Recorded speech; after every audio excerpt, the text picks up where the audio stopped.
Yo guys, what's up mga ka-brum-brum? This is JC Motovlog and welcome back to my YouTube channel. Today is August 6. So we're here in Pasig. Masdan nyo yung lugar ngayon dito sa Pasig kasi dun sa amin, ayan, may mga checkpoints talaga. I mean, meron kasing curfew hours dito sa Pasig ng 8 PM to 5 PM. So kung hindi ka medical frontliner or anything frontliner na trabaho, hindi ka nila paaagpasin sa area kung saan ka naroroon. Halimbawa, sa nakita nyo kanina, yung may kanto, so may kanto ng ganyan, merong mga harang, which means ayun yung ibig sabihin na hindi ka na pwedeng lumabas ng barangay ninyo. For example, nasa boundary ka ng dalawang barangay, nasa gitna ka. So kung anong residency ka, doon ka lang pwede lumabas, hindi ka pwedeng dumaan sa ibang barangay. Ganon. So maganda naman yung proseso nila. Makalabas man yung mga tao, nasa kanilang mga tapat bahay na lang, tsaka mga, alam nyo yung ang tawag dito, hindi na sila pwedeng lumayo or lumabas pa ng barangay. Like for example, yung bibili ka sa kalsada or bibili ka ng pagkain sa isang malayong lugar na kung saan wala sa barangay nyo, is hindi ka na pwedeng lumabas. Unless kung ikaw ay frontliner at kinakailangan mo talaga ay gawin yung bagay na yun. So yun lang naman. So daan natin floodway, Cainta, boundary. So napakadilim, no? Kabrum-brum. Ginabi na kasi ako kasi nagpapatila ako ng ulan, wala kasi akong dalang top box, nandun kasi yung kapote ko, iniwan ko dun kala baby, kaya ayun, wala akong gamit ngayon, pero naka-step in tayo ngayon kasi mababasa yung shoes natin, sayang naman, saka dyan lang naman tayo Alam nyo ba guys, share ko lang, sa kada alis ko lagi ako nagbablog, pero hindi ko siya ina-upload. Minsan pag umuwi ako is, alam niyo yun na dinidelete ko din kasi parang masasagwan ako sa mga pinagsasabi ko. So marami na rin naman tayo na pag-usapan. Bago ang lahat, pasok muna ang intro. 3, 2, 1.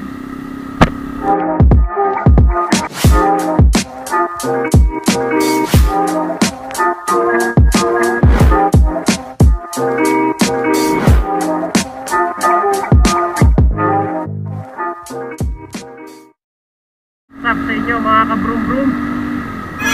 Back here it again, JC Motovlog here. Dito na tayo, boundary na lang, Cainta. Dito yung Cainta. So ayan.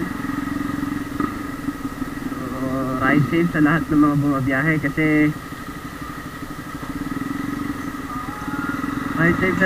bumabiyahe kasi madulas ang kalsada. Chill lang. Nangihinayang ako kasi bagong car wash yung motor ko. Car wash ko bago ako pumunta dito sa Pasig. And then hindi ko naman siya ginamit kasi okay na sa akin na naulanan lang, kasi hindi ko naman siya ginamit, so hindi naman siya naputikan or whatsoever.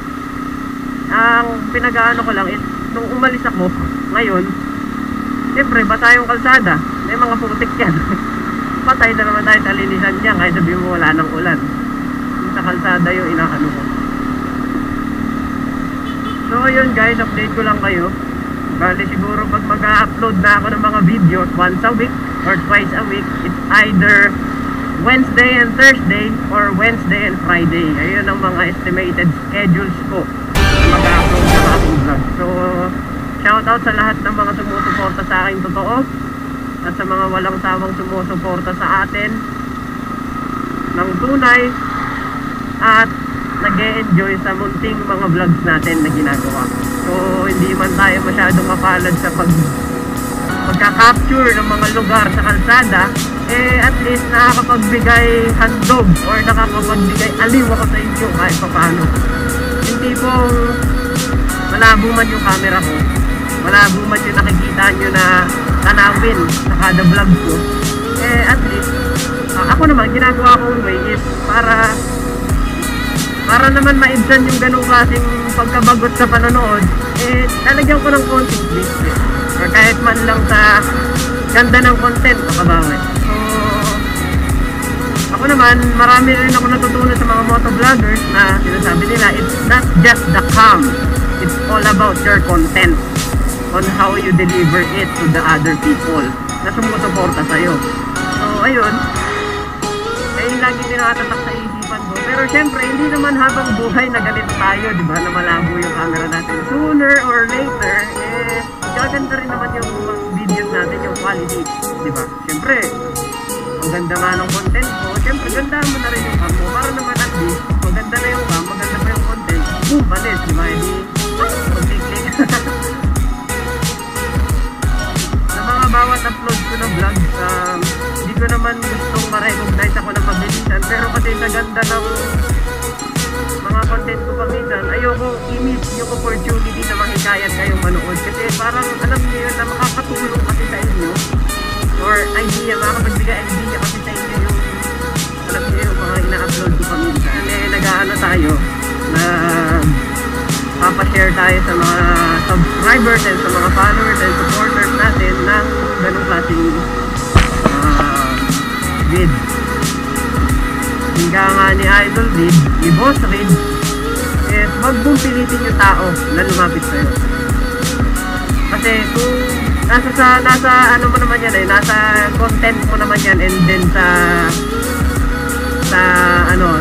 tama content or sa clip na in-edit mo or na-blinag mo yan, saka lalapit yung tao sa'yo. Kasi pag maganda ang content mo, automatically kahit sino mang Poncho Pilato basta maganda, lalapit sa'yo yan. Hindi lang tumatalsik kasi yung ano eh. Misgear ako. Ako, delikado. Ako kung tutusin, dapat nag-aaral pa ako eh. Pero since hindi pa naman aprobado yung classes, eh sa akin okay lang, at least safe. Online classes, inaantay ko talaga kasi enrolled naman na ako sa school.